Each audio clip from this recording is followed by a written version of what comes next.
3 पाक का चला था, प्रणाति पाक नरसा व्रत था।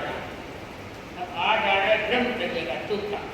तो भगवान ने कहा है कि जो व्यक्ति मिथ्यने से बलात्कार करता रहता है और हर सुंदरता को देख के या भोग-विलास में दृष्टि हमेशा उसके मलखने की रहती है, भोग-विलास की रहती है, तो भगवान ने बताया है कि वो आगे जाके चाहे नपुंसक बनेगा वो रोगी रहेगा, उनकी निरोगता प्राप्त नहीं होगी। हर क्षण एक रोग को मिलता है तो 2 रोग के लिए वापस तैयार है। इसलिए कहा गया है कि हे भक्त आत्मा, ब्रह्मचारी है, मनसा वाचा करना, हमारी मानसिकता में भी संतुलन होना चाहिए। मन में विकार के भाव आना स्वाभाविक है, उनमें भी मन को समझाना होता। हम साथ है मनसा वाचा करना, काय से भूलते नहीं है, वचन से भी किसी को नहीं कहा है, परंतु मन भी हमारा भोगों की ओर भटक गया है, विलास की ओर बढ़ा गया है, आमोद और प्रमोद की तरफ भटक गया है। तो भगवान ने कहा है कि वहाँ साधु प्रायश्चित का वास्तव होता है। पहले में आपको पता होगा, सुना होगा, मैंने बताया था। भगवान महावीर के समय समोस्तरण में संतों के उपदेश करे, धार्मिक चर्चा करे, आत्मोत्थान का मार्गदर्शन भगवान नारद थे। तो उस समय में राजा ट्रेनिंग और उनकी रानी चेतना, वहाँ समोस्तरण में रानी ने है चटक बटक कपड़े पहने थे, वो सौंदर्य खाई आभूषणों से सजी हुई थी। तो जो पहुंच रहे हैं तो भगवान को ज्ञानी थे, कई संत है वो रानी को देखने के लग गई। तो भगवान ने उस समय कहा कि राजा ट्रेनिंग आपको देवी क्या है, नमका को ढूंढ रहा है। समोस्तरण में इस प्रकार की कुछ ट्रेनिंग तो समझ गया, नमका भी इस प्रकार के तड़क भड़क है, यहाँ आए तो किसी का मन विचलित हो जाए, कोई क्या है साधना से चुप होके उनकी ओर भाव बढ़ जाए। तो इसलिए इस प्रकार के भाव इस प्रकार का दिखावा सौंदर्य की क्या भी सौंदर्य है, उनको ऊपर श्रृंगार सकते इस प्रकार से राजा। तो राजा समझ गया, तो महारानी को नीति माफी प्रस्ताव कर दिया। कहने का मतलब है भगवान तो ज्ञानी थे, अपने पास तो ज्ञान है नहीं, तो क्या है इसलिए कहा गया है। कई चीजें अध्ययन में ऐसी होती है जहाँ पहले से ही हमारा संयम होना चाहिए, आंखों का भी सहयोग करना है। अगर छट गया महायोगी वो तो चाहे कितने सामने भूखिला पाए, कितना दिग्गज आए, उनके लिए तो क्या है कचरा है, आत्म है। तो जो साधना से उत्तर रोक नहीं है वो उसके रीत जानते हैं, उनकी भावना क्या हो जाती है, उसकी वो हो जाती है।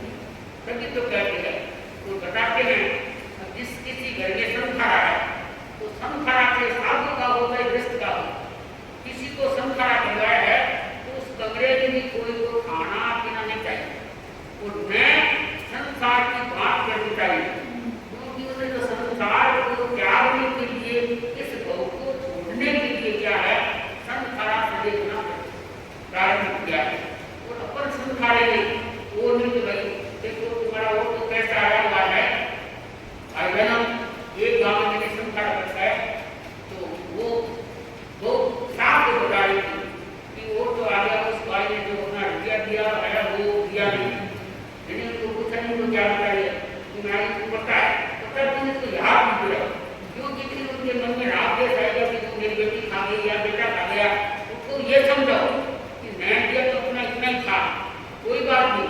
आप तो संसार को छोड़ रहे हो तो दिमाग माइंड को दूर करो, चाहे बेटा है चाहे बेटी है चाहे पड़ोसी है, खाद्य तो खाद्य हमारा है।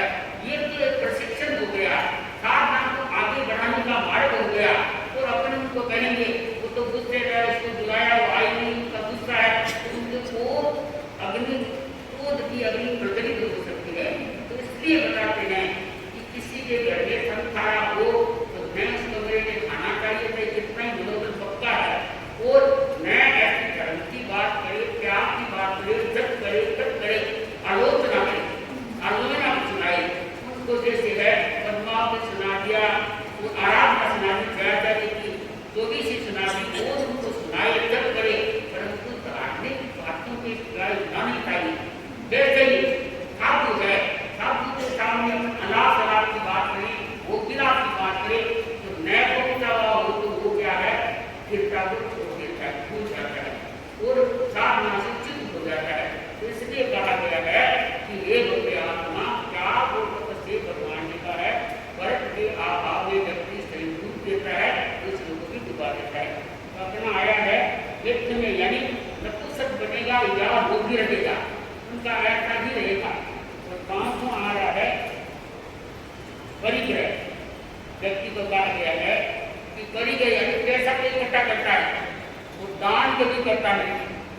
तो कहा गया है कि जो इकट्ठा ही करता है, दान कभी देता नहीं है, तो या तो वो भिखारी रहेगा या दरिद्री। वैसे तो भिखारी और दरिद्री अपने सोचे, तो भिखारी यानी मांगदार रहेगा, दरिद्री में तो गरीबी रहेगी। दो बातें हैं, कई कई अपन देखते हैं कि भिखमंगा है, घर में बहुत बड़ा है, किसी उनके मांगने की आदत है, दारिद्री है जिनके पास पैसा है नहीं। तो इसलिए कहा गया है कि एक आप पैसे को इकट्ठा करते हैं, एक पैसा कमाते हैं, फिर सच्चे दिल से कमाते हैं, तो भी 18 पाँच से एक पैसे कमाते हैं। तो आप हिसाब लगाए तो बढ़िया है कि कितने हम पाप का उपार्जन कर रहे हैं, तो कभी हमारा दान दिया नहीं। साधु को देंगे तो सुपात्र दान है। अब साधु को देखो कहीं मिले ना मिले, साधु को योग मिले या साधु को जरूरत हो न हो, परंतु क्या है, आप परिस्थिति का दान करते हो, 10 प्रकार का भगवान ने दान होता है, तो उसमें भी ये होना चाहिए कि हमारा दान है, कैसा है, वो सब जगह लग रहा है, अच्छी जगह लग रहा है, ये तो होना चाहिए। और एक शराबी को दे दिया, वो तो लुटा दिया, बेचारा को दे दिया, अन्नदाता को दे दिया, तो उसको कैसे करना क्या है, आपका कोई अच्छी जगह जाएगा। तो इसलिए कहा गया है कि ये भव्य आत्मा परिग्रह है, उसकी भी सीमा होनी चाहिए। तो दान अपने हाथ से ये होना चाहिए। कई लोगों को ये भी सुनते हैं कि महाराज दान न करें, एक तरफ आप तो बता देंगे है तो दिया जाए, कल की विकार है, खाने का आने का भी तो पर पैसा मत करें, मेरी आदत है, मैं तो सही तरीके से मैं काट लूँ, कंजूस हूँ, तो दूसरों को भी करे। तो उसने कहा, मेरे को कहा कि महाराज वो तो भी दिया जाता है, देंगे जितना बढ़ेंगे, हम नहीं देते तो हमारा हमने दे दिया, तो फिर तुम और मांगो, अच्छी बात है। तो कहते बातों को जगह यहाँ तक पाई है, होने वो चीजें मंदिर जो तुम्हारी मन है, कहाँ है तुम्हारी भावना है तो बांटो। तो कहने का मतलब है कि होना चाहिए हमारा सब जगह रहता है। कहने का मतलब है परिग्रह का भगवान ने ये बताया। क्रांति का वर्षा अब आ रहा है क्रोध। भगवान ने बताया है कि क्रोध में जिसका आयुष्य बन जाता है, क्रोध से, तो वो या तो सरल बनेगा या सिंह या बंदर, ऐसी योनि को वो प्राप्त करेगा। अगर गुस्से में उनका आयुष्य बन गया है, तो जिस समय हमारा आयुष्य जिस दिशा में बनेगा, उस समय हम करेगा तो वही दिशा रहेगी, दिशा वही रहेगी। तो इसको ये गति प्राप्त होती है। मान, अहंकार, अभिमान। तो मान का भगवान ने बताया है कि दास, बकश या विद्या, इस प्रकार का वो चाहे कितने बड़े व्यक्ति बन गया तो दास नहीं होता।